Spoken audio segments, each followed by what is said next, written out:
আসসালামু আলাইকুম রহমতুল্লাহি বারাকাতু। আলহামদুলিল্লাহ ওয়াসসালাতু ওয়াসসালামু আলা সাইয়্যিদিল আমবিয়াই ওয়াল মুরসালিন ওয়া খাতামুন নবিয়্যিন মুহাম্মাদিন মুস্তাফা সাল্লাল্লাহু আলাইহি ওয়াসাল্লাম। আজ যে বিষয়ে হাদিস পড়াবে সেটা হচ্ছে এই, যে সমস্ত মহিলাদের বাচ্চা মারা যায় আর তারা যদি তার প্রতি সবর করে তো আল্লাহ তাআলা তাকে এই সবরের বরকতে জান্নাত দেবেন। আসুন হাদিস থেকে শুনি।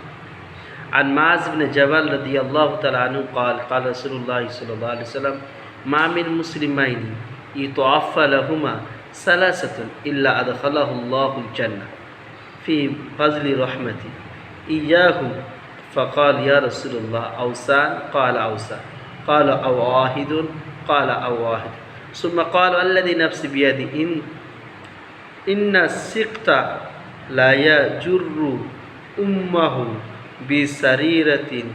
বিসারিরিহিম ইলাল জান্নাতি ইজা ইহতাসাবতাহু। হযরতে মুআয ইবনে জাবাল রাদিয়াল্লাহু তাআলা আনহু বর্ণনা করছেন যে রাসূল পাক সাল্লাল্লাহু আলাইহি ওয়াসাল্লাম বলেছেন, যে স্বামী স্ত্রীর তিনটে বাচ্চা ইন্তেকাল করবে আল্লাহ তাআলা নিজের ফজল করমে তাকে জান্নাতে দেবে। সাহাবারা প্রশ্ন করলেন, আল্লাহ রাসূল যদি দুটো? নবীজি বললেন দুটোওয়ালা। সাহাবারা বললেন যে আল্লাহ রাসূল যদি একটা বাচ্চা বলে যায় কাউরে? বললেন তাকেও। এমনকি শেষ পর্যন্ত নবীজি একথা বললেন যে আমার জান যার হাতে,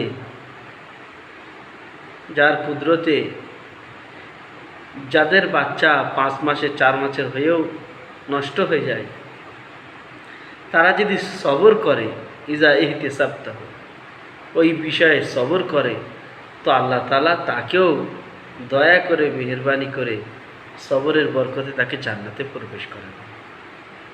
তাহলে বোঝা গেল যে আমাদের প্রত্যেকটা ক্ষেত্রে লাভ লস, কুরআন মজিদের একটা আয়াত ইন্না লিল্লাহি ওয়া ইন্না ইলাইহি রাজিউন মুক্তি পড়া, এবং রাসূল পাক সাল্লাল্লাহু আলাইহি সাল্লাম একটা দোয়া শিখিয়েছেন, আল্লাহুম্মা আজিরনি ফি মুসিবতি ওয়া আখলুফনি খায়রুম মিনহা। যদি আমরা এই কথাগুলো বলার পর আমরা যদি ধৈর্য ধরি,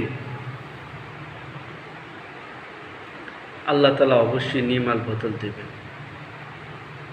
হাদিসে বলা হলে যার 3টে বাচ্চা মারা যাবে তাকে আল্লাহ তাআলা নিজের দয়ায় জান্নাতে দেবেন, যদি সে তার উপর সবর করে, ঈমান যদি না হারায়। আমরা এমন বাক্য বলে ফেলি যে বাক্যের কারণে আমাদের ঈমান হারিয়ে যায়। সাহাবারা প্রশ্ন করলেন, রাসূল কারো যদি দুটো বাচ্চা মারা যায়? বললেন দুটোওয়ালা। তিনটেওয়ালা, একটাওয়ালা।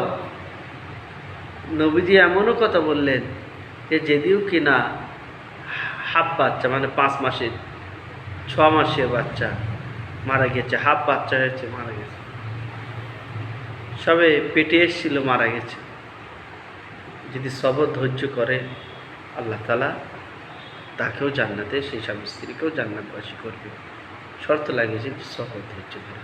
আল্লাহ তাআলা আমাকে আপনাকে বিষয়ে সবর ধৈর্য ধরার তৌফিক দান করুন বলুন আমিন।